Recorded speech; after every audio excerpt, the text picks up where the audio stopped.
Meus irmãos, então vamos começar aqui a nossa classe. Irmãos, nós estamos estudando a confissão de fé, né, sequencialmente, gradativamente aí, tranquilos, né, sem correria, pouco a pouco. E nós já caminhamos pelo assunto do livre-arbítrio, teve ali um parêntese, onde nós conversamos sobre a restauração da imagem de Deus no homem, mas mostrando a importância da soberania de Deus, mas mostrando a importância da agência humana, né? Então, a regeneração é uma obra de Deus, mas a santificação começa com Deus. Deus é quem opera pela sua graça, mas há uma agência humana também, uma resposta humana nesse processo de santificação.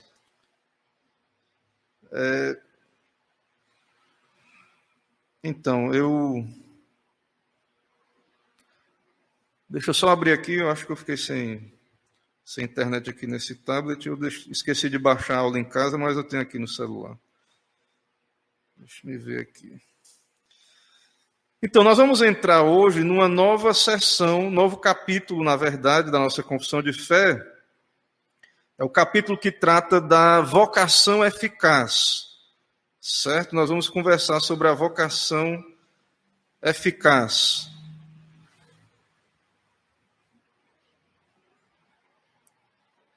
Ver se eu consigo baixar aqui no PDF. Está baixando? Baixou. Pronto.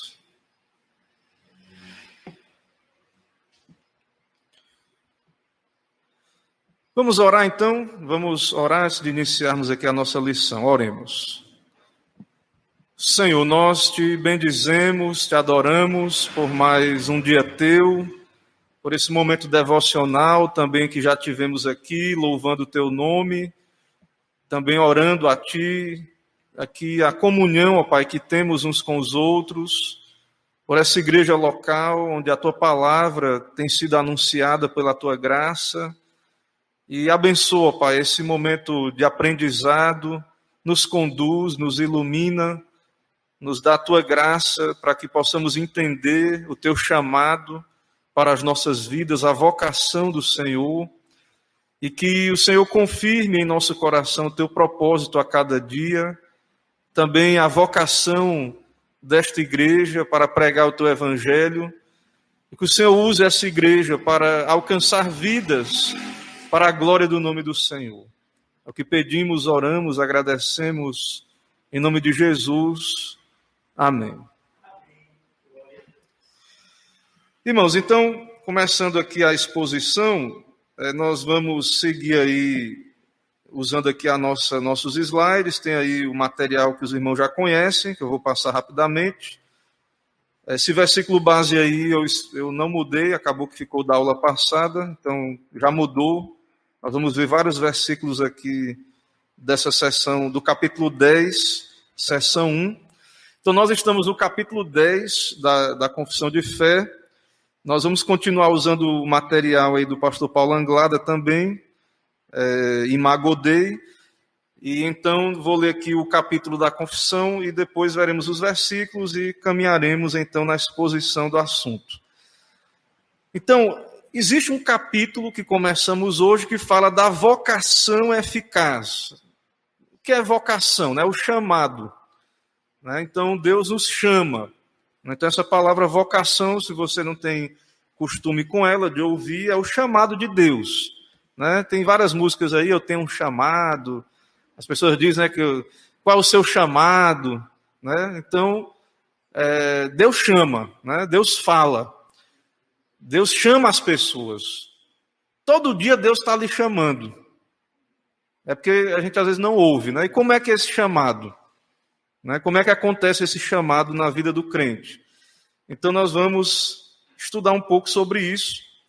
Tanto um chamado geral, chamado no sentido geral, e o chamado para a salvação. Então, a confissão de fé, ela diz o seguinte no capítulo 10, seção 1.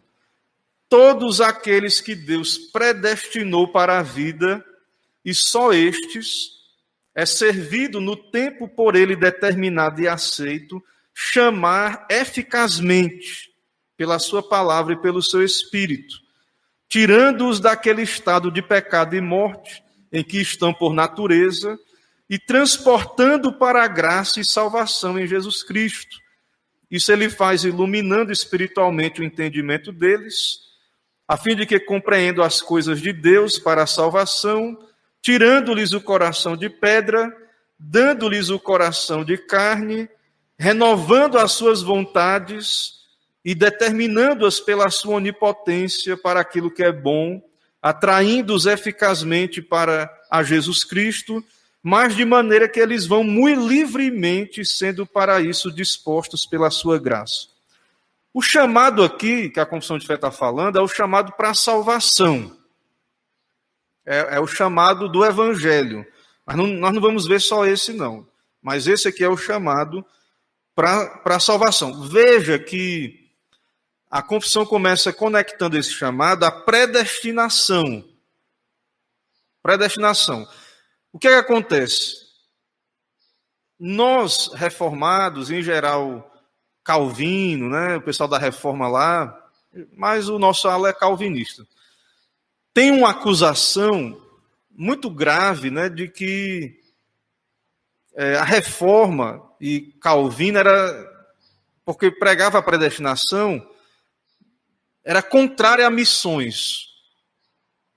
Certo? Então, predestinação, se está predestinado, para que evangelizar? Inclusive, tem vários livros sobre essa relação entre predestinação, né, e evangelização, soberania de Deus e evangelização. Então, quando a gente fala do chamado de Deus, mais na frente a gente pode conversar um pouco sobre isso. Será mesmo? Né? Só para deixar uma prévia, Calvino, quando ele foi solicitado pelo Villegagnon, que era acho um almirante, ele veio fundar uma colônia francesa no Brasil, no Rio de Janeiro, e ele pediu para Calvino mandar pastores para cá, e Calvino mandou missionários. E entre aqueles missionários, alguns evangelizavam os tupinambás, os índios. E depois eles foram mortos pelo próprio Villegagnon, martirizados, estrangulados e jogados na Baía de Guanabara. Através da influência de Calvino, igrejas foram plantadas na França, embora a França não aderiu à reforma.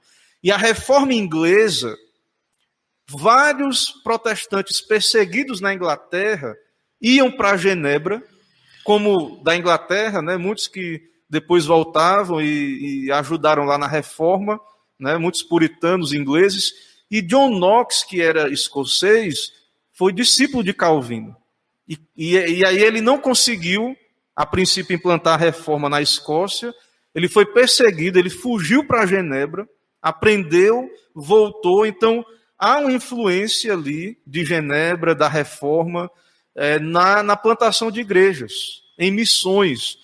Sem falar, depois, na história das missões, com William Carey, com outros que vieram depois, que foram para a África, para a Índia, que eram reformados, que eram calvinistas. Sem falar desses outros. Então, há uma conexão, sim, entre a crença nas Escrituras, na doutrina, né, da eleição, da predestinação, e da necessidade de evangelizar, de pregar. Né? Deus ele vai chamar os pecadores, e como é que ele vai chamar? Nós vamos ver, então, né, aqui no nosso estudo. Então, veja que os nossos teólogos aí, nossos irmãos do passado, começaram falando de predestinação. Todos aqueles que Deus predestinou para a vida, e só estes, ele servido no tempo, por ele determinado e aceito, chamar eficazmente pela sua palavra. Vamos ver os versículos aí. João 15:16. Não fostes vós que me escolhestes a mim, pelo contrário, eu vos escolhi a vós outros, e vos designei para que vades e deis fruto, e o vosso fruto permaneça, a fim de que tudo quanto pedirdes ao Pai em meu nome, ele vos conceda. Então, há uma escolha de Deus, uma eleição. Atos 13:48. Os gentios, ouvindo isso, regozijavam-se e glorificavam a palavra do Senhor, e creram todos os que haviam sido destinados para a vida eterna. Então, quem foi que creu? Os que foram destinados, os eleitos, os predestinados, foram chamados e creram, e atenderam o chamado. Romanos 11:7. Que diremos, pois, o que Israel busca, isso não conseguiu, mas a eleição o alcançou, e os mais foram endurecidos. Então, os não eleitos, diante do chamado de Deus, além deles não atenderem ao chamado de Deus, eles vão se endurecendo. Romanos 8, 28-30. Sabemos que todas as coisas cooperam para o bem daqueles que amam a Deus, daqueles que são chamados, segundo o seu propósito.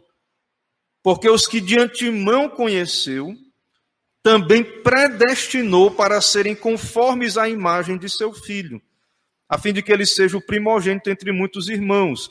E aos que predestinou, a esses também chamou. E aos que chamou, a esses também justificou. Aos que justificou, a esses também glorificou. Então veja a conexão entre eleição, predestinação e chamado, né? Vocação de Deus. Atos 26:18.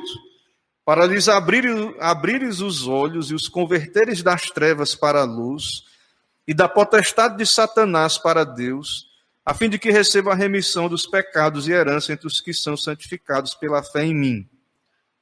Também 1 Coríntios 10, 2, 10 e 12. Mas Deus não o revelou pelo Espírito, porque o Espírito a todas as coisas prescruta, até mesmo as profundezas de Deus. Então, é Deus que revela aos chamados, Deus que abre os olhos. E aí Deus, quando ele se revela, ele vem à pessoa, na pessoa do Espírito Santo. Quando a pessoa é convertida, Deus abre os olhos e o Espírito vem e habita nela. Ora, não temos recebido o Espírito do mundo, e sim o Espírito que vem de Deus, para que conheçamos o que por Deus nos foi dado gratuitamente. Deus se revela, Deus vem em pessoa, abre os olhos, e Deus dá o Espírito. Aquela pessoa agora tem o Espírito de Deus. Ezequiel 36:26. Dar-vos-ei coração novo, e porei dentro de vós espírito novo, tirarei de vós o coração de pedra, e vos darei coração de carne. Ezequiel 11:19. Dar-lhes-ei um só coração, espírito novo, porei dentro deles. Tirarei de sua carne o coração de pedra, e lhes darei coração de carne. E aí tem vários versículos outros, irmãos, que Deus diz que tem que nascer de novo, circuncidar o coração, né, e etc. Que tem outros versículos que eu não coloquei aí, que os irmãos podem ver também na confissão. Ok, então vamos para a exposição. Irmãos, vai estar aí, né? Emerson vai tentando aí acompanhar, observando. O primeiro tópico aí é a ordem da salvação. Então, nós vamos falar da vocação, mas antes de entrar na vocação, é breve, eu vou dizer aos irmãos que na teologia, né, no estudo da Bíblia, os teólogos, para que possamos entender melhor a ordem da salvação, como essas coisas acontecem. Então, eles discutem ali, né, os teólogos, sobre como é que é essa ordem, chamada, tem uma palavra latina, né, ordo salutis. Então, tem uma discussão aí, né? Nós reformados temos uma visão, os arminianos outra. Eu vou citar aí, tem alguns teólogos aí, que eles têm visões diferentes dessa ordem da salvação. Por exemplo, Calvino, ele diz que a seguinte ordem: primeiro, fé e chamado, depois regeneração e conversão, depois santificação, justificação, predestinação e ressurreição. Então, a Bíblia dá a entender que há uma ordem, mas como existe aí os teólogos, eles discutem, né, na opinião deles, como seria melhor alocada cada circunstância dessa aí, cada intervenção de Deus. Guerrar dos vós sugere a seguinte lógica: a regeneração primeiro, depois... A questão é o seguinte: primeiro a pessoa ouve, o evangelho ou primeiro ela é regenerada? Como é que acontece isso? Às vezes isso separa-se para entender, mas essas coisas estão meio que misturadas. Mas eles separam para a gente tentar ter uma ordem lógica, né? Mas isso é difícil, certo? Mas eles têm as opiniões deles aí, né? Então, Bavinck, que ele diz que primeiro vem a regeneração, aí depois a pessoa crê. Tem gente que diz, não, primeiro a pessoa crê, depois é regenerada, e etc. Então, essa questão da ordem é mais para que a gente entenda um pouco, né, à luz da Bíblia, o que é que vem primeiro, a regeneração ou a conversão e etc. Então, depois, irmãos, podem ver aí as diferenças, né? Morton Smith, por exemplo, diz, ele crê primeiro que Deus chama a palavra ali primeiro, aí vem a regeneração, conversão, que é arrependimento e fé, depois justificação, adoção, santificação e glorificação, e vários outros aí. Acho que está repetido um slide aí. Ok. Então, existe algo na teologia chamado a ordem da salvação. E a confissão de fé tem uma ordem. Então, os teólogos, eles, além deles desejarem que a gente entenda bem o que a Bíblia diz, eles querem organizar na nossa mente as coisas. Certo? Então, existe um porquê de cada capítulo vir numa sequência na confissão de fé. Então, nós vamos começar a falar sobre essa ordem da salvação, sobre a vocação. A vocação, o chamado. Certo? Então, o chamado para a salvação. Vamos começar a falar. Antes de falar do chamado do Evangelho, certo? Há uma vocação geral. Né? Eu vou seguir aí o pastor Paulo Anglada, ele diz aí que o teólogo Bavinck, ele diz que há um papel da palavra na aplicação na obra da redenção. Mas também há um papel, e aí assim, na vocação geral, viu, irmãos? Para a conversão tem que ter a palavra, a pregação. Mas, além da pregação, Deus está se comunicando pela criação sem palavras, na providência, os atributos de Deus, a revelação geral, está ali na providência, na criação. Certo? Então, Deus fala na palavra, mas também na criação e na providência. Certo? Mas o chamado para a salvação, é claro, é pelo Evangelho.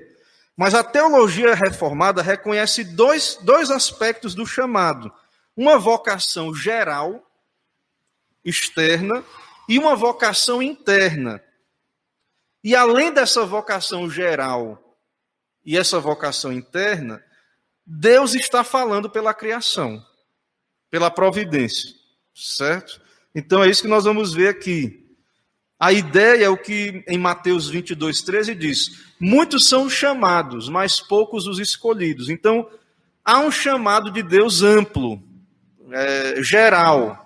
Né? Há um chamado do evangelho externo e há o chamado eficaz, interno. Então, nós vamos começar falando do chamado externo. Tem um tópico aí, chamado externo, certo? Então, que chamado é esse? Então, na criação, Deus está falando aos homens a consciência. Nós já vimos aqui que Deus colocou um juiz na mente, no coração. Né? Na imagem de Deus, no homem tem a consciência, que é um juiz. Então, Deus está falando na história, na criação, na consciência.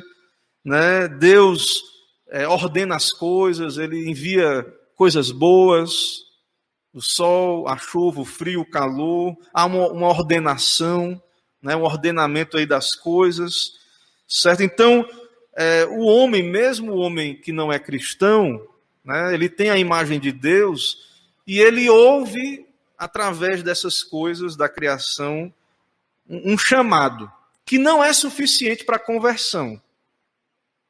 Não é suficiente para a conversão. Não conduz ninguém ao Pai, como ele diz aí. né? Mas o homem não pode dizer que ele não sabia nada de Deus. Ele não pode dizer isso. Todo dia Deus manda da sua bondade, do seu cuidado, né? Olhando para a história, o homem vê as intervenções de Deus na história, né? Então, esse chamado aí, ele não é escrito, não é verbalizado.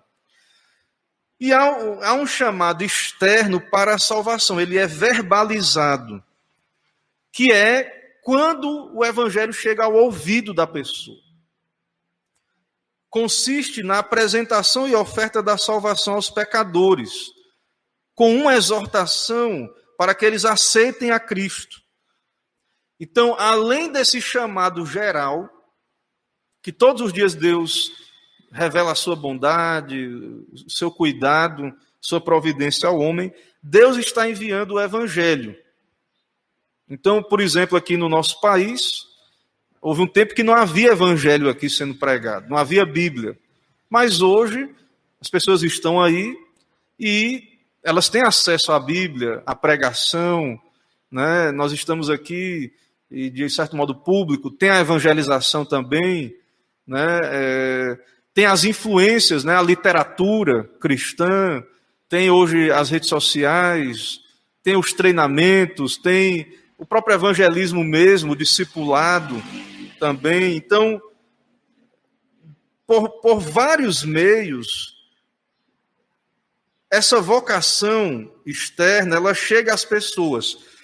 E, principalmente, no caso dessa vocação externa, o agente é a igreja. Quem leva essa mensagem é a igreja. Certo? Então,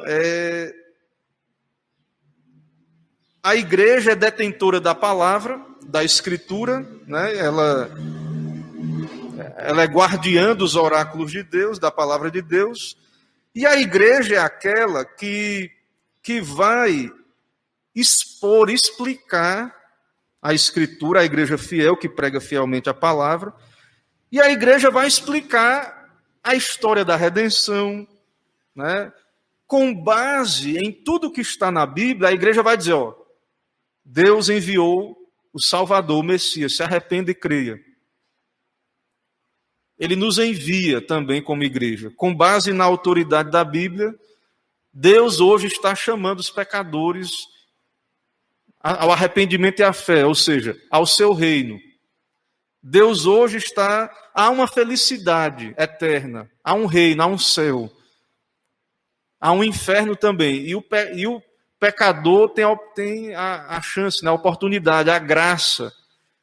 E Deus está chamando pecadores para ser parte do seu reino, para ter essa felicidade, ir ao céu, ter um estado eterno ali de vida eterna com Cristo.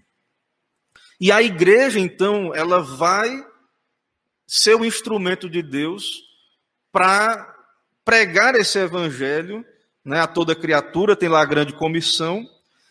E então a igreja vai fazer isso como? Claro, tem vários meios, né, evangelização, que se dá de vários meios. Várias maneiras que a igreja influencia. Evangelização direta, escolas cristãs, livros, né? Hoje aí a rádio, televisão são meios. De várias maneiras, a igreja vai evangelizar e ela vai explicar, né, o que está na Bíblia, interpretar e aplicar, e a partir do que é encontrado na Bíblia, ela vai fazer o chamado, a convocação, né? Ela vai ali fazer o convite aos pecadores, certo? Esse convite, então, né, com a promessa de perdão e vida eterna, sob a condição de arrependimento e fé em Cristo. Então, com a autoridade da Bíblia, nós podemos dizer, se você se arrepender e crer, quem crê já está salvo, quem não crê já está condenado. Se você for a Cristo, né, humilde, peça, se arrependa, ele vai lhe dar o seu espírito, lhe regenerar, lhe converter. Claro, tudo isso livremente, soberanamente, segundo a sua vontade. mas é isso que Deus nos chama a anunciar. Então, esse chamado externo, irmãos, é isso que nós vemos mesmo na prática, é isso que chega ao ouvido, é o livro que chega na mão da pessoa, a pessoa lê, é a mensagem no rádio, na televisão, é a conversa entre amigos, é o vizinho ali que você fala da Bíblia ali para ele, expõe, conversa. Essas oportunidades que Deus está dando aos pecadores para ouvir esse chamado. É por isso que é muito importante que a igreja entenda, né, a sua responsabilidade e nós possamos entender que toda pregação ela deve ser evangelística, deveria ser evangelística. E todo domingo aqui, quando nós estamos aqui, além de nós estarmos sendo santificados, os que ainda não creram estão tendo a oportunidade de ouvir esse chamado, esse convite. Né? Em conferências, onde há pregação, né? Em cultos nos lares. Quando a gente vai lá, reúne na casa de algum irmão, faz um culto ali, tem um vizinho. E aí você prega o evangelho para aquela pessoa que está ali. Você chama aquela pessoa e diz, a Bíblia tem um chamado, né, para a vida. E esse chamado é referido várias vezes, como, por exemplo, como Deus diz aí em Ezequiel 33:11. Tão certo como eu vivo, diz o Senhor, não tenho prazer na morte do perverso, mas em que o perverso se converta dos seus caminhos e viva. Convertei-vos dos vossos maus caminhos, porque é a vez de morrer, ó casa de Israel. Então, nós podemos dizer ao pecador que Deus não tem prazer na morte do ímpio, mas ele é justo. Se o ímpio não se arrepender, ele vai executar a justiça. Mas tem acho que foi Thomas Watson, algum dos puritanos, que ele dizia assim, que Deus é uma ilustração, viu, irmãos? Deus é mais ou menos como uma abelha. O natural da abelha não é ferroar, é produzir o mel. Mas se você mexer com ela lhe ferroa. Então, o prazer de Deus não é na morte do ímpio. Ele é bom, ele é gracioso, ele é misericordioso. Ele deseja que o ímpio se arrependa. Mas se não se arrepender, ele vai aplicar ira. A ideia é mais ou menos essa. Então, Deus não tem prazer na morte do ímpio. E é Deus que está enviando esse chamado ao mundo, aos pecadores. Jesus disse, vinde a mim, todos os que estáis cansados e sobrecarregados, e eu vos aliviarei. O tempo está cumprido, o reino de Deus está próximo, arrependei-vos e crede no Evangelho. Então, com base nos termos bíblicos, nós temos autorização, não sei quem são os eleitos, a Bíblia revela a predestinação, tem um livro da vida, onde tem o número ali dos eleitos, mas a Bíblia também revela que é o propósito de Deus que esse chamado esteja sendo feito agora, e da parte de Deus, esse chamado, ele é sincero. O pecador não vem porque ele é depravado, por causa da queda, o que nós já vimos sobre o livre-arbítrio. Mas da parte de Deus, se ele viesse, ele seria aceito. Ele seria aceito. Ele não vem porque ele está morto. É por isso que tem que ter o chamado eficaz, que nós vamos ver mais na frente. Senão ele não vem por ele mesmo. Mas o fato dele não vir não é culpa de Deus. Porque quando Deus criou o homem, Deus criou o homem capaz de atender a Deus, a palavra de Deus. Se o homem hoje, ele não consegue se arrepender por ele mesmo, crer, se ele não consegue atender à vocação de Deus, o chamado, se humilhar, a culpa é do próprio homem. A culpa é nossa como humanidade. Deus, da parte de Deus, não há nenhuma barreira nesse sentido. A barreira está do lado do homem, do pecador. É por isso que ele não vai. Então, Deus está chamando, mas eles não virão, se não forem eleitos.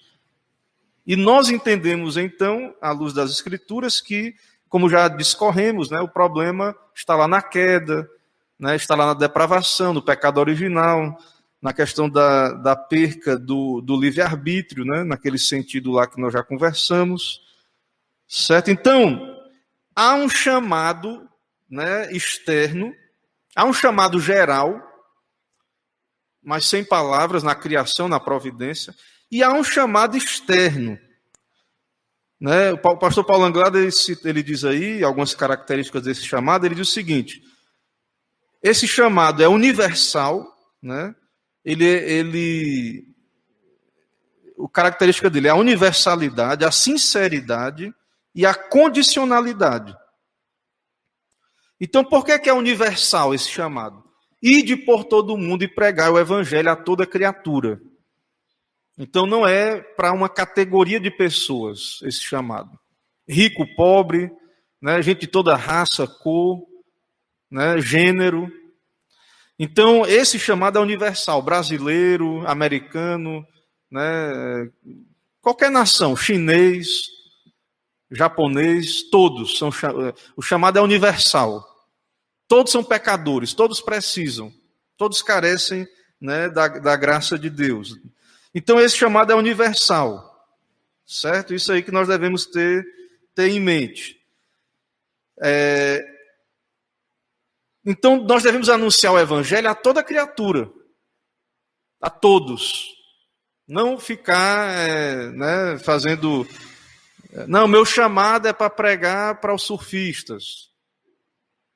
Meu chamado, eu tenho... Né, o pessoal brincava no seminário, quando a gente via um lugar muito bonito, né? Uma foto assim de uma praia, tipo Havaí, ou então outros que gostavam mais. Aí, acho que eu tenho um chamado missionário para ir para esses lugares aí. Né? Então a gente faz essa brincadeira. A gente não pode fazer isso, irmãos. A gente não pode fazer isso. Né?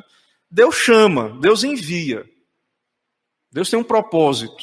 Né? A gente crê sim que Deus envia, né, pessoas para o mundo todo.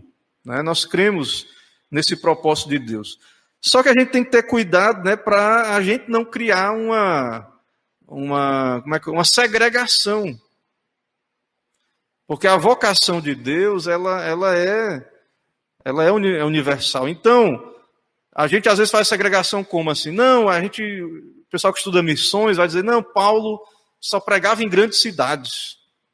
Isso não resiste a uma análise das viagens de Paulo missionárias. Então, muita gente acha, não vou sair da capital, não, vou ficar na capital mesmo. Que é assim, Paulo ele ia para uma cidade grande, aí dali o evangelho crescia, às vezes nunca cresce, fica lá para sempre. Com essa mentalidade, né? Então, não tem, irmãos, é toda criatura mesmo. É um chamado universal. É um chamado sincero, de boa fé, como ele diz aí, né? Bona fide. Então, Deus sinceramente chama e deseja a salvação dos pecadores. Tem um livro do John Piper sobre essa questão aí, né? Desse tema da teologia, que se eu não me engano, como rapaz, que eles chamam essa...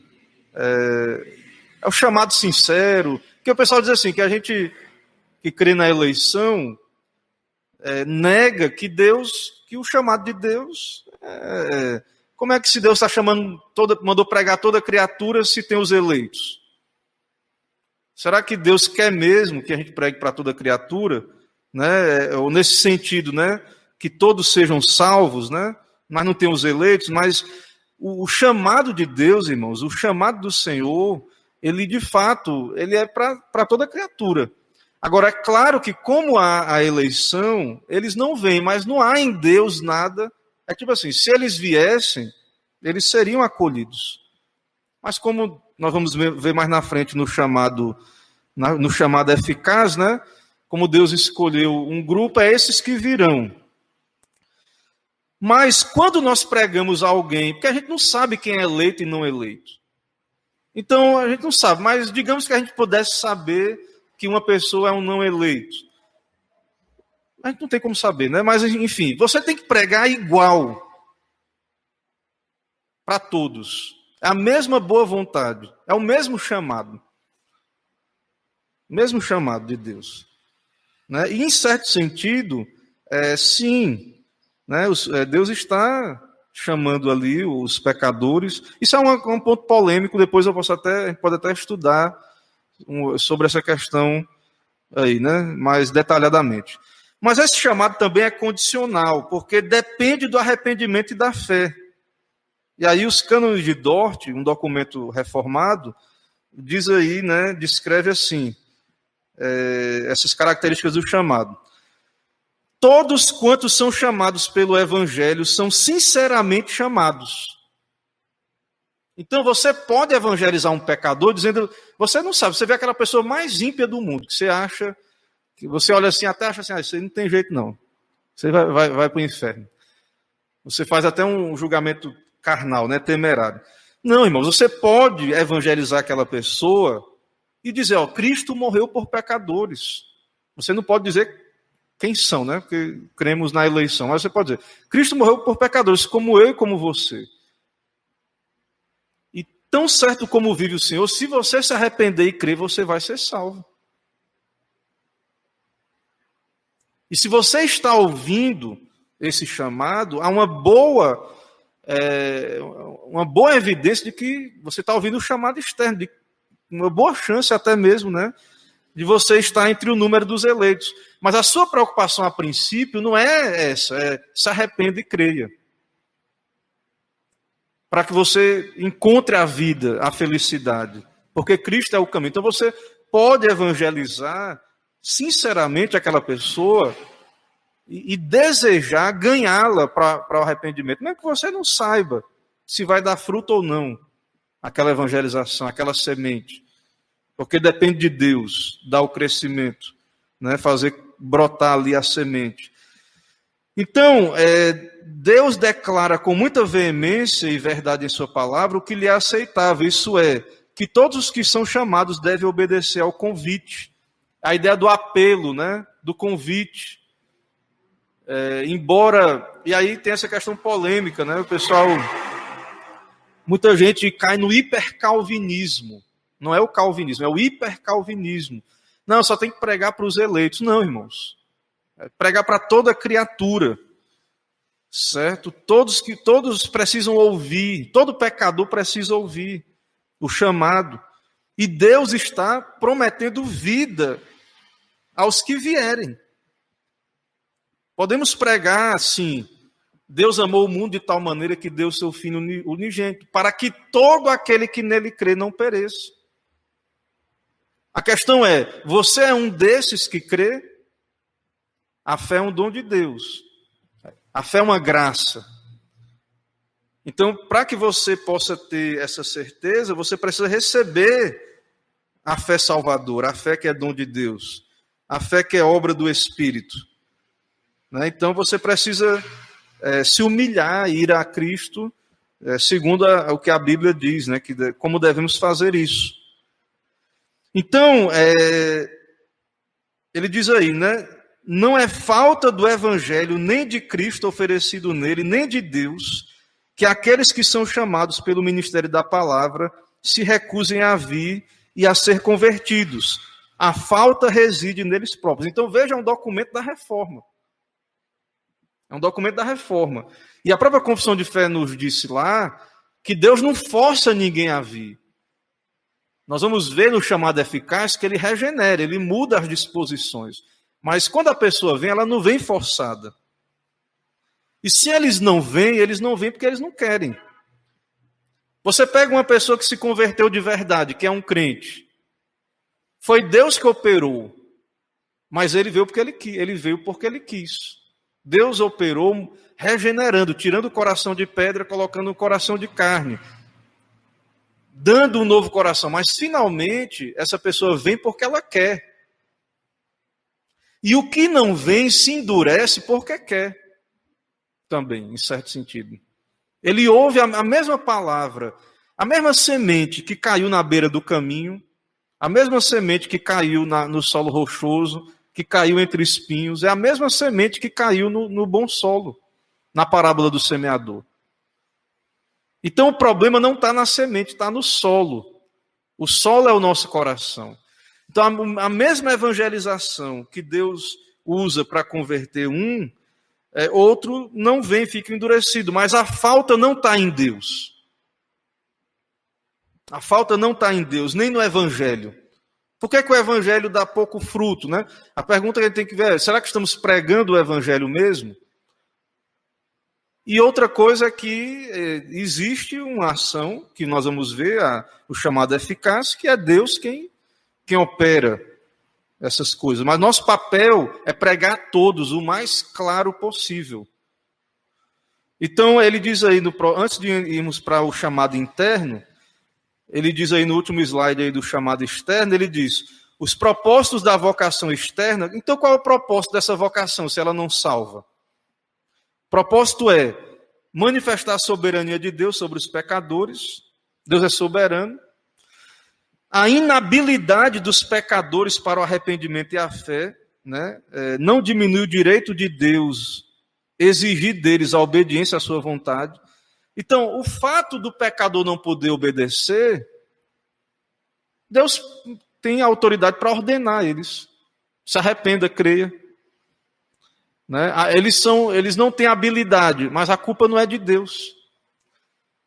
A ilustração que eu já vi, já usei algumas vezes, já vi sendo usada, né, para isso, que é muito interessante e clara, é a mesma coisa assim, você vai contratar alguém e a pessoa vai na entrevista de emprego, ela está saudável, sóbria, capaz de cumprir a obrigação daquele trabalho, daquela vocação. Aí, aí ela foi contratada, aí passou a noite bebendo, no outro dia estava embriagado, não conseguia nem carregar uma caixa. A culpa não é do empregador. Né? Embora nossas leis aí punem muito o empregador, né, sempre. Mas a culpa não é do empregador. Quando ele contratou, a pessoa estava apta. Se ela não está, a culpa é dela. Então, em tese, né, ela deveria ser demitida por justa causa. Certo? Então, a culpa não é de Deus se o homem não pode obedecer. Deus nos criou capazes de obedecer. A culpa não é de Deus. Certo? Então, o pecador, ele é indesculpável.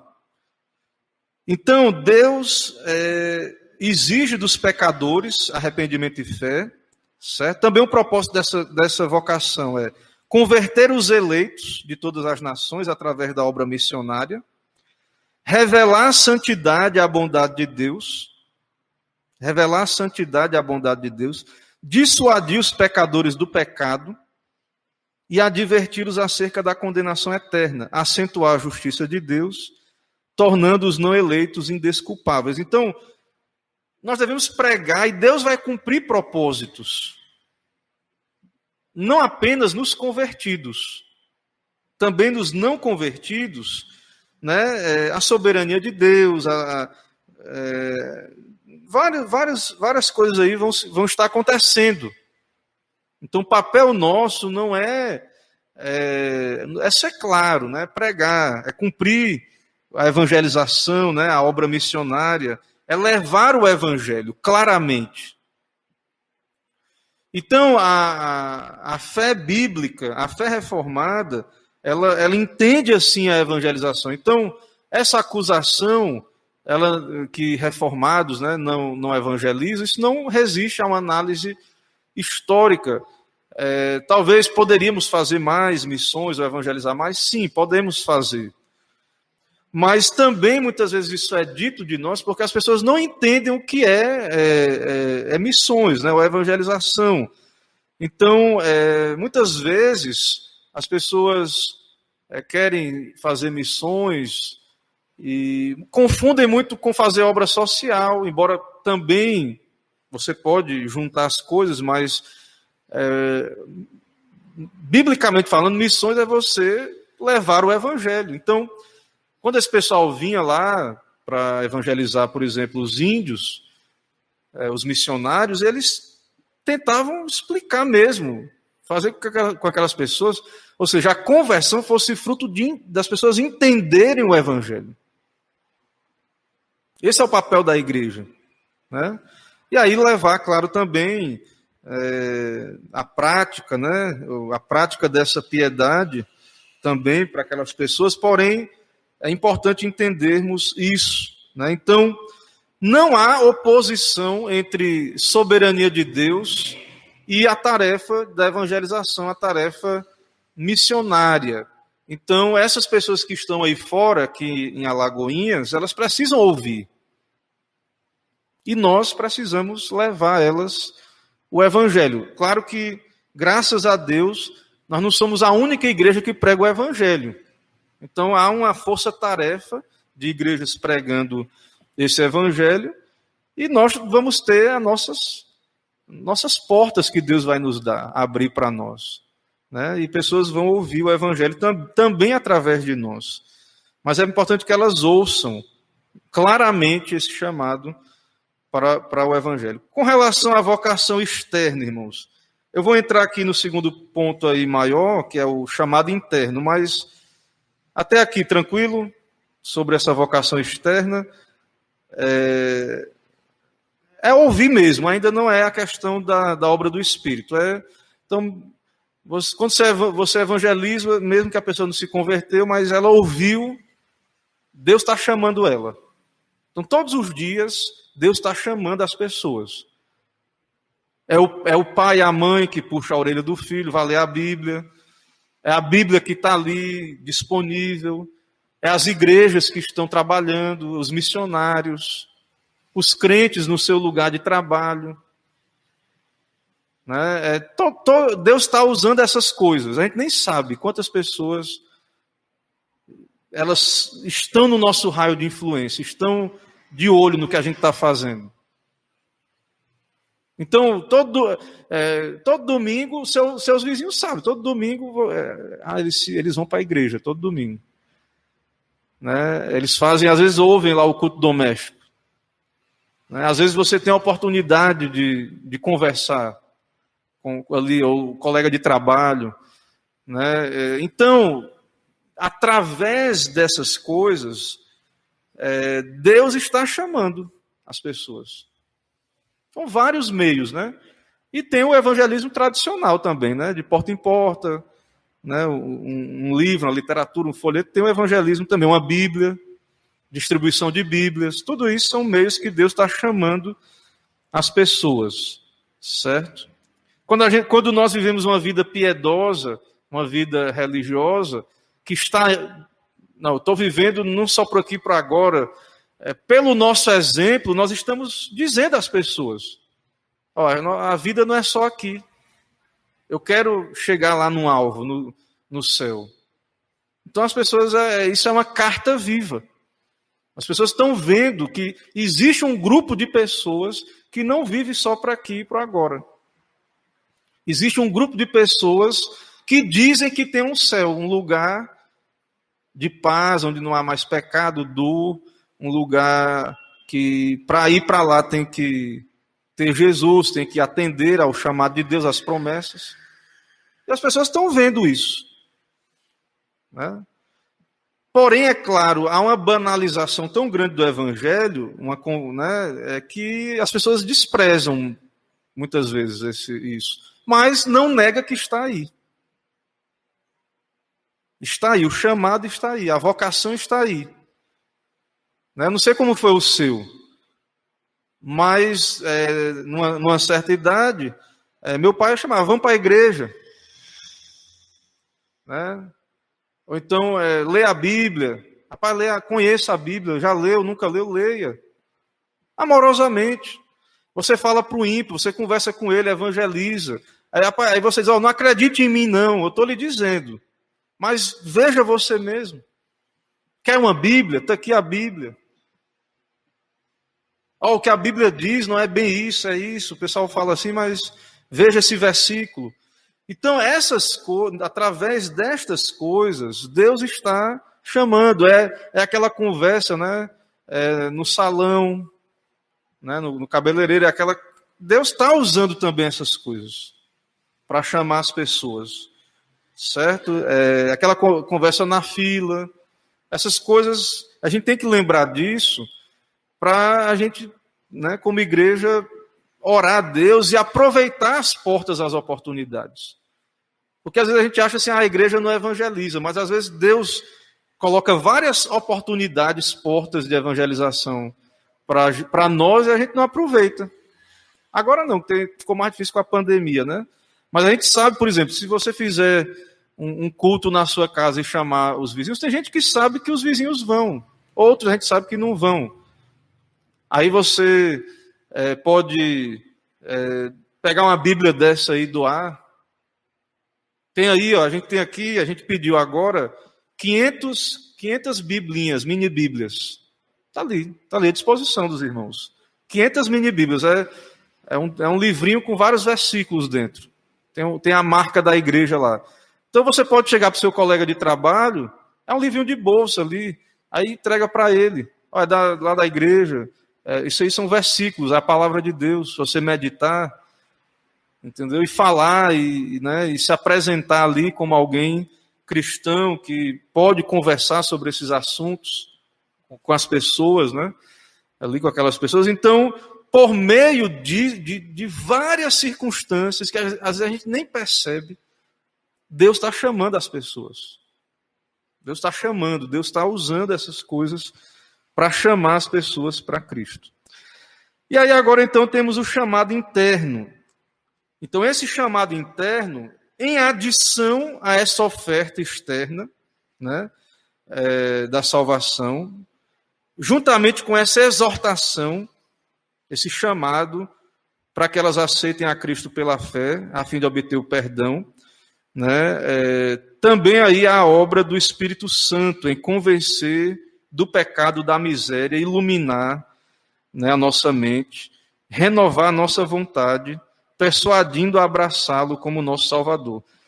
Então, irmãos, há uma obra que é secreta, que é de Deus, que é no tempo de Deus, que é de várias maneiras, vários caminhos.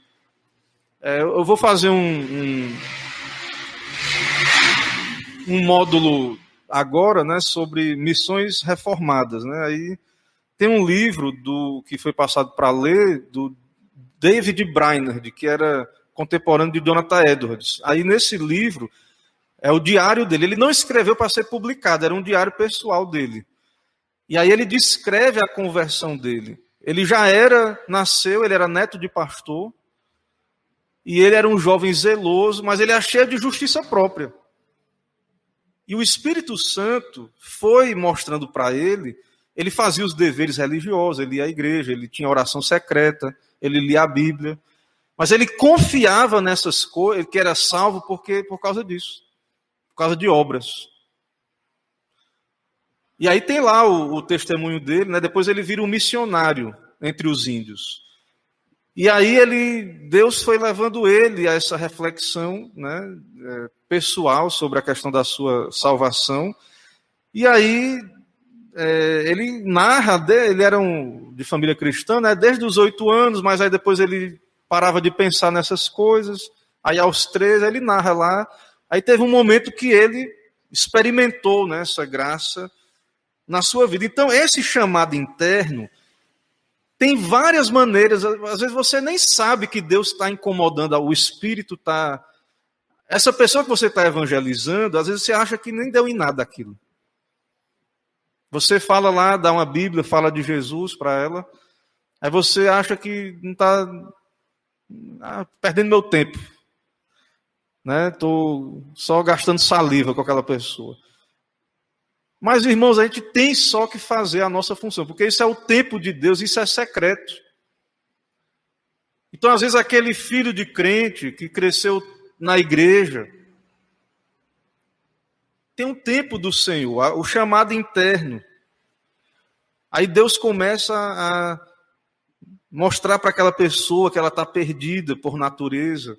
Não é porque o pastor falou, mas ela percebe que ela é pecadora mesmo, que a sua condição no estado de pecado, certo? Então, essa obra de iluminar, de dar um conhecimento experimental, é de Deus, é no tempo de Deus, muitas vezes é secreto. Às vezes a pessoa está em convicção de pecado, ela está sofrendo espiritualmente, o Espírito está ali, ela percebe que ela não está bem espiritualmente, que ela realmente ela está perdida por natureza, e ela segue ali, Deus vai trabalhando, e às vezes isso você nem sabe. E Deus está operando essa tristeza nela, que é uma tristeza boa, não é uma tristeza segundo o mundo. Porque Deus está trazendo essa pessoa para Cristo, para a conversão. Então, essa obra interna é uma obra do Espírito. E aí, quando vem a regeneração, aí Deus renova a vontade dessa pessoa, e aí ela aceita, ela vai a Cristo e abraça a Cristo. A confissão de fé, ela diz, né, ela fala aí, acho que até o capítulo que nós estamos vendo aí, né, que aqueles que Deus predestinou para a vida, mediante a sua palavra e seu Espírito, ele ilumina espiritualmente o entendimento delas, a fim de compreenderem as coisas de Deus para a salvação, tirando-lhes o coração de pedra e dando-lhes o coração de carne, renovando as suas vontades e determinando-as pela sua onipotência para aquilo que é bom e atraindo eficazmente a Jesus Cristo, de maneira que elas vão muito livremente, sendo para isso dispostas pela sua graça. Então Deus humilha, quebranta, Deus a convicção de pecado. A pessoa ela vai, né, ali fica nessa situação, mas ela vai buscando a Deus, pedindo a Deus a sua graça, a obra do seu Espírito, e aí Deus regenera soberanamente no tempo dele, segundo a vontade dele, e aí Deus muda esse coração, e agora essa pessoa ela se inclina a Cristo, ela vai a Cristo de maneira livre, ela não vai arrastada ou forçada. Como o pessoal diz que a gente que crê na eleição, que Deus vai arrastar o pecador, vai forçar mesmo que ele não queira, não. Deus muda a disposição e o pecador vem. Então, esses chamados estão misturados, a gente separa para entender, mas Deus está chamando pela igreja, pela pregação, e misteriosamente está acontecendo o chamado interno, secreto, misterioso. É por isso a importância dos meios de graça, do culto, da pregação, da evangelização, e a importância da gente ter um discernimento espiritual que Deus está operando, mesmo que nós não estejamos vendo. Então, Deus opera pela palavra. Deus torna a palavra eficaz para a salvação. É o caso de Lídia. Lídia, enquanto, Atos 16, 14, enquanto ela escutava, o Senhor lhe abriu o coração para atender às coisas que Paulo dizia. Então, esse chamado vai vir quando? Tem que estar havendo a pregação, a evangelização, a instrução, o discipulado. Aí que entra a nossa tarefa de desejar que mais e mais nós cumpramos essa missão. É na escola cristã, quando ora ali, quando lê a Bíblia, quando é na família, no culto doméstico, é na vida comunitária da igreja. Então, Deus vai usar de várias circunstâncias. É um acampamento que o jovem vai, é uma conferência que vai ouvir um pregador ali, aí Deus fala com a pessoa, é na literatura. Então, a gente às vezes amarra essa coisa, né?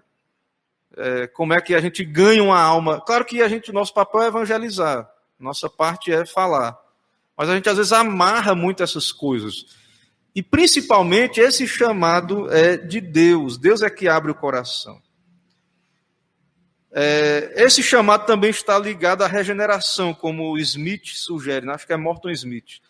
Para a nossa melhor compreensão dos dois aspectos da obra do Espírito, é bom distingui-los. Regeneração, o ato de Deus em gerar novamente.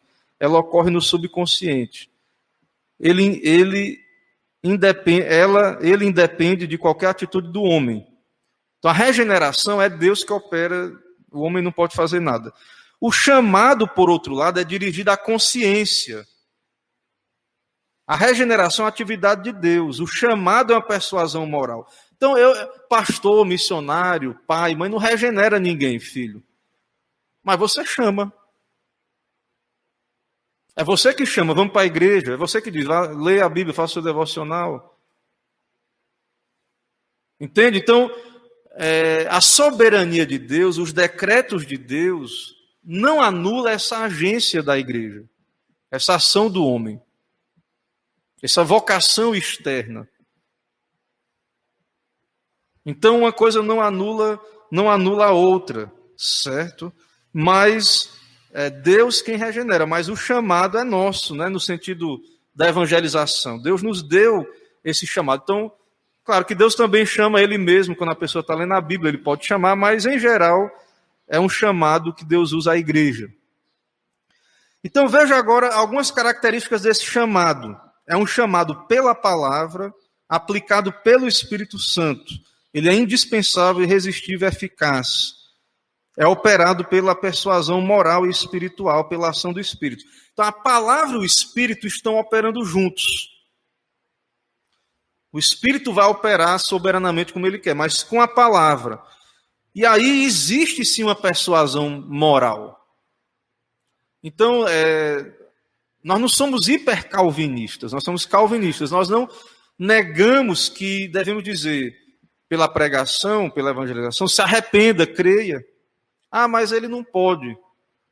Mas é o que Deus nos ordena fazer. É chamar o pecador, persuadi-lo. Então, geralmente, os arminianos, eles não creem na questão da eleição, da questão... Mas eles entendem muito bem, e muitas vezes, né, eles são bem-sucedidos aí, pelo menos externamente, né? A gente não sabe a qualidade dessas conversões. Mas eles fazem, né, o chamado ali, e aí nós vemos muitas vezes as pessoas atendendo ali. É claro que o que estamos vendo aqui é que tem que haver algo mais profundo.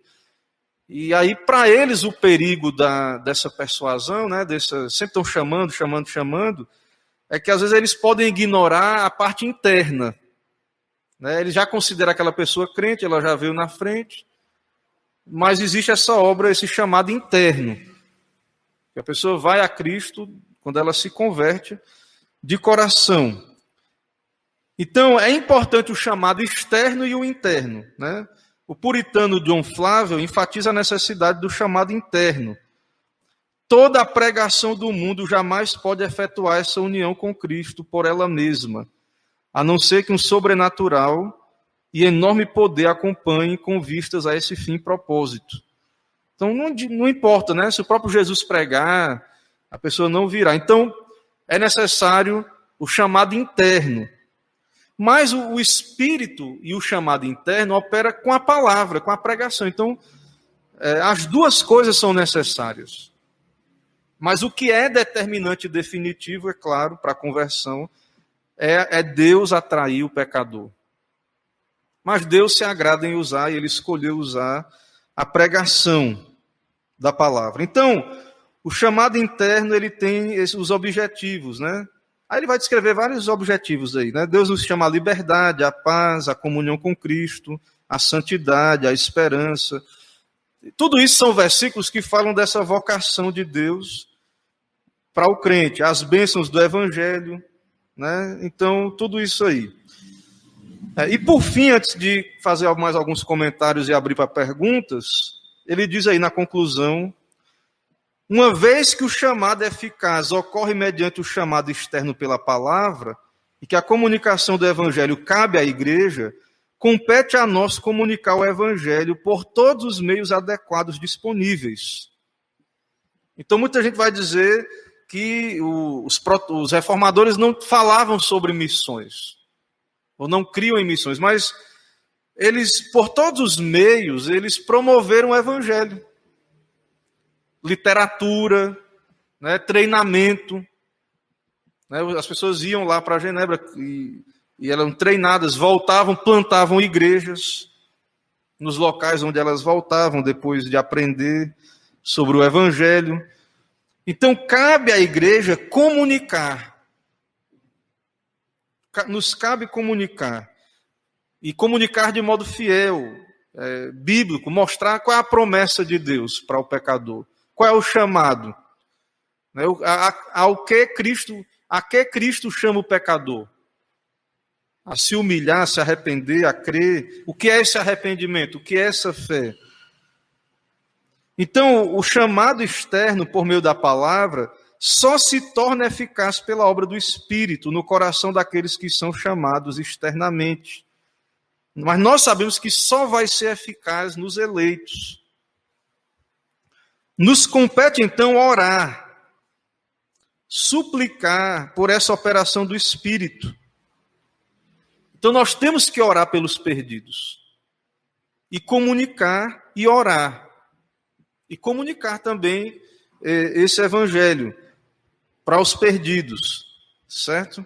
Deixa eu voltar aqui só para... eu vou voltar aqui para o tópico aqui da confissão de fé, para a gente ler de novo antes de concluir e abrir para perguntas. Então, todos aqueles que Deus predestinou para a vida, e só estes, ele é servido no tempo, por ele determinado e aceito, chamar eficazmente.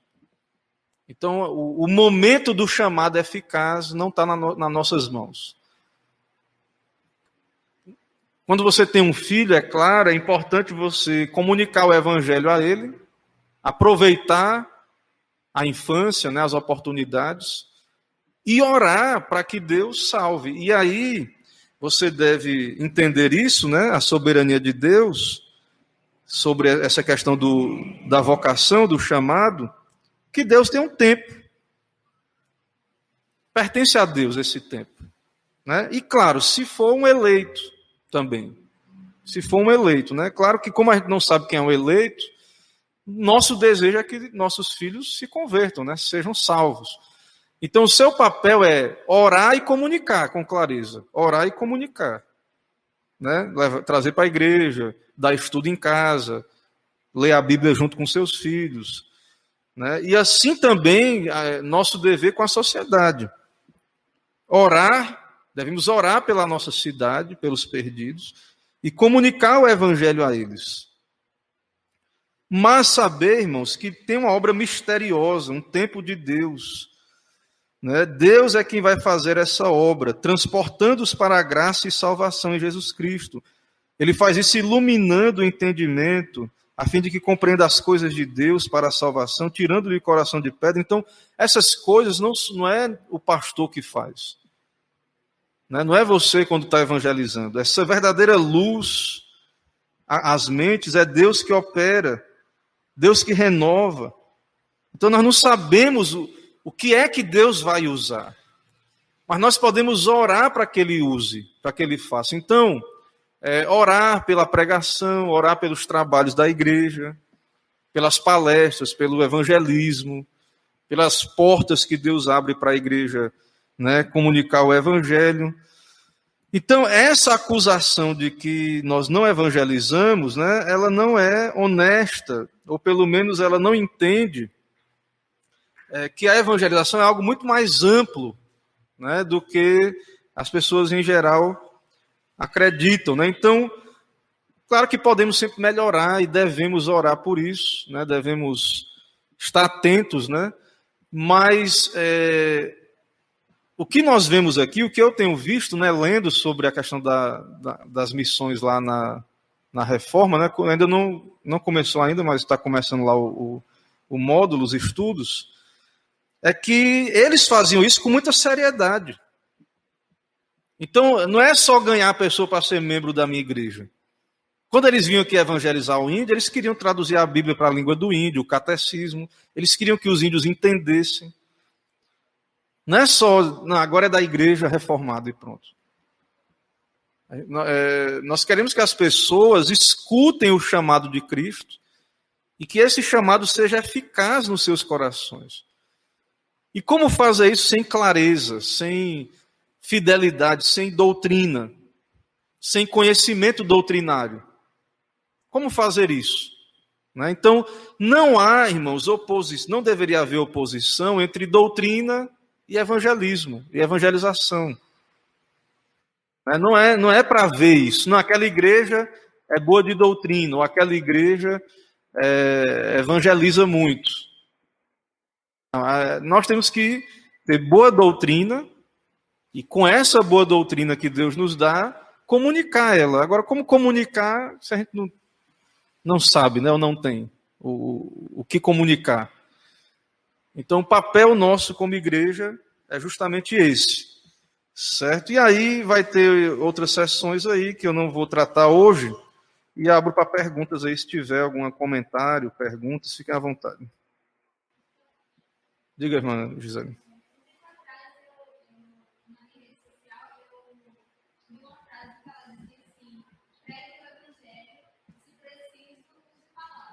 Sim.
Assim, na verdade, essa frase ela só tem ela tá, não é que assim, o que acontece é o seguinte: Deus pode usar modelos humanos com essas ressalvas. Então, por exemplo, claro que Paulo era apóstolo, né? Mas, por exemplo, então Deus usa a Bíblia.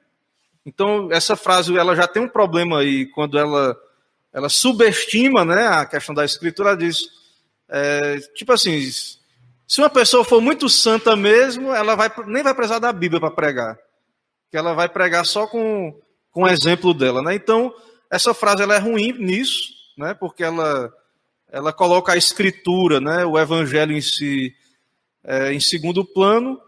Mas, de fato, embora Deus, em primeiro lugar, ele usa a Escritura com várias ressalvas, irmãos. Deus pode usar na sua soberania, mas para atrair pessoas para a palavra, né?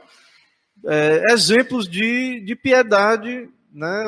Assim, eu falo isso assim, com muitas ressalvas, claro, né? Com muito temor, mas assim, que a gente está muito distante disso, né? Na nossa piedade. Então, mas o que é definitivo é a obra do Espírito interna, no coração. Não é nem a nossa. A gente deve falar, a gente pode ser uma carta viva, digamos assim, né? Vamos dizer que a gente conseguisse um grau de piedade diante da nossa sociedade que, de fato, se destacasse, né? Vamos dizer que se isso fosse possível. Mas sem vaidade, sem orgulho, mas uma piedade bíblica. Então, é uma maneira de comunicar, não deixa de ser uma maneira de uma comunicação. Mas a comunicação primária do Evangelho é pelo testemunho, no sentido de testemunhar de Cristo, do que está escrito, certo? E eu não vou dizer que em alguns momentos da história Deus usou modelos de pessoas para atrair outras, mas o que é definitivo aí é a obra do Espírito com a palavra, né? Então, a gente também não pode ir para outro extremo de que também assim, então já que a vida não importa, então o que importa é só a Escritura. Também seria um outro extremo você dizer que santidade também não tem peso nenhum, não importa em sentido algum, né? Agora, eu creio também que Deus pode usar alguém, como Deus já usou e Deus usa. Vamos dizer que tem alguém que, por exemplo, você acha que pessoas se converteram pelo ministério de Judas? Eu creio que possivelmente sim. Quantos mestres aí, né, que não eram crentes? E porque Deus pode sim também operar, né, independente do exemplo, do modelo. Mas realmente assim, o modelo de vidas piedosas também pode ser um instrumento em certa medida para Deus, né? Então, porém é um modelo que a gente tem várias ressalvas, porque sempre vai ter uma mancha no crente. Por mais santo que o crente seja, Por mais que alguém tenha santidade, a pessoa vai ver defeitos realmente, então tem que ter a Bíblia, né? Tem que ter o testemunho escriturístico também. Alguém levantou a mão aqui, presbítero? Uma outra vertente, minha querida irmã, é que eu tive comigo. Eu já tratei para os irmãos disso, eu tive comigo. Eu dou credibilidade ao que Canon, nosso reverendo, fala de Cristo por conta da vida dele. Então, eu tenho uma certa.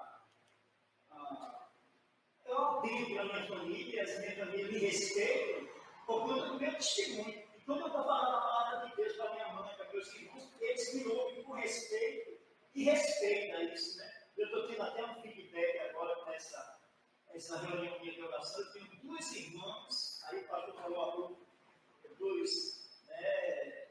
das ferramentas que Deus usa para que as pessoas, que nós devemos esse chamado. Eu tenho duas irmãs que estão participando, assim, eu estou muito alegre que está participando dessa reunião de oração online. E elas estão participando porque ela vê em mim aquilo que externamente se caracteriza de um cristão. Entendeu? Claro que o interno ele é preponderante para a minha convicção de que realmente eu sou eleito. É aquilo que está internamente em mim. Mas externamente, eu tenho que ter uma postura de cristão. Tudo aquilo que tem que evidenciar em mim, as minhas ações, as minhas falas, tudo isso tem que evidenciar em mim. Porque senão eu não tenho nem como pregar a palavra. Porque as pessoas vão olhar para mim, a palavra é vida, essa palavra é de Deus. Mas quem utiliza essa ideia, como outros mercenários utilizam essa ideia, utiliza a palavra. Mas como eles são mercenários, você identifica facilmente que aquilo que está dizendo não tem credibilidade. Então, eu acho que uma vida voltada para Deus, Pai de Deus, eu tenho isso em mim porque minha irmã Elda sabe muito bem, não é? E eu comecei muito cedo a dar reforço em casa, então eu tinha que ter uma postura ilibada. Mães de família, pais de família, deixar em minhas mãos seus filhos com toda a tranquilidade, porque eu tinha uma vida exemplar e eu fazia questão de tê-la. Né? Eu não andava em bares, bebendo, não andava sem camisa no meio da rua. Pode ser. E assim como o irmão Eudócio trabalha, minha casa era cheia de jovens, de pessoas, porque eles tinham credibilidade naquilo que eu fazia. Então, a postura cristã, ela está interligada. Às vezes, uma coisa não elimina a outra. Você tem que ter uma vida realmente. A sua postura como cristão evangeliza sim. Né? Porém, a palavra, ela só é ouvida por eficácia se aquela pessoa que é instrumento, que está sendo utilizado como instrumento dela, tem uma postura realmente condizente com aquilo. Isso, a vida, né, a piedade, a vida cristã, ela vai ser, assim, você prega, né, claro que a verdade, independente da vida, da nossa vida, ela vai ser verdade. Porém, assim, você prega que Jesus salva, que Ele santifica. Então, na sua vida você mostra isso também. Por exemplo, Paulo, ele diz lá em 2 Coríntios 3, ele fala no verso 2, 2 Coríntios 3, 2, vós sois a nossa carta, escrita em nosso coração, conhecida e lida por todos os homens. Então, a salvação ela vai produzir frutos, evidências. E aí, Deus pode usar isso para encorajar pessoas. Agora, o que é definitivo é a obra do Espírito interno. Essas pessoas vão ser conduzidas à palavra, à Escritura, e aí serão convertidas. Mas, em certo sentido, nós, como crentes, somos... O que é que acontece na vida de alguém quando alguém se converte? E até mesmo os defeitos, né? Porque, assim, não é perfeição aqui, mas acontece alguma coisa. É como John Newton dizia, eu não sou o que eu deveria ser, mas não sou o que eu era. Então, nesse sentido, eu creio que Deus pode usar, né? Com várias ressalvas, né? Realmente, assim, o problema, às vezes, é essas frases, chavões, essas frases de efeito, muitas vezes elas levam a extremos, né? E aí isso é que é ruim. E de fato, é complicado, né? Você não experimentar pregar de algo que você não experimentou. Então, alguém que prega o evangelho, os pastores, a igreja em si, a gente deve pregar daquilo que a gente experimenta, né? Agora, o que é essa experiência é que as pessoas não entendem que ela não é perfeita aqui, né? Então, não é perfeita. Então, o caminho do justo, a vereda do justo é como a luz da aurora, que vai brilhando mais e mais até ser dia perfeito. Então, talvez a pessoa ela olhe para um crente que seja um crente de verdade, mas está cheio de defeito ainda. Por exemplo, eu vou pregar com a graça de Deus à noite aqui sobre Evódia e Sinti, que eram duas mulheres crentes, mas eram brigadas dentro da igreja. Elas tinham briga. Aí Paulo escreve para que elas se resolvam. Então, assim, as pessoas vão ver isso, né? Vai ter isso aí. Então, realmente, se você colocar tudo sobre, né, não precisar de palavras é complicado, porque vai ser complicado, porque vai sempre haver manchas, defeitos, nosso pecado ele vai estar aí. Mas eu creio também que Deus levanta pessoas de grande piedade, de grande santidade na história, né? Deus fez isso. E esses exemplos nos atraem também. Então, você lê uma biografia como a de David Brainerd, né, de um jovem que se converteu. Muitas pessoas vão ser atraídas, né, à Bíblia, a uma vida de santidade, à felicidade eterna, por meio desses exemplos. Eu creio que Deus pode usar também. Mas isso atraindo sempre para a Bíblia.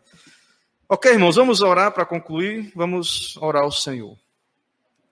Senhor, muito obrigado por essa lição, por esse dia, por aprender sobre essa vocação, saber que, por excelência, o Senhor usa a palavra e o Espírito, e que essa palavra também é escrita em nossos corações. Na regeneração somos salvos, o Senhor nos dá um coração inclinado à obediência, um coração renovado.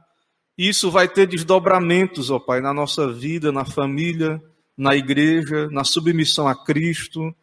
E o mundo também verá, ó Deus, que somos um povo que ama ao Senhor, que ama uns aos outros.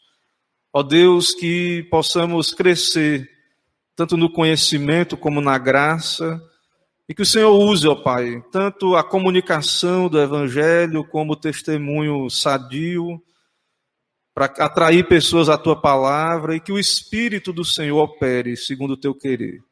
É o que pedimos, oramos em nome de Jesus. Amém. Irmãos, vamos em paz até a noite, que Deus nos abençoe.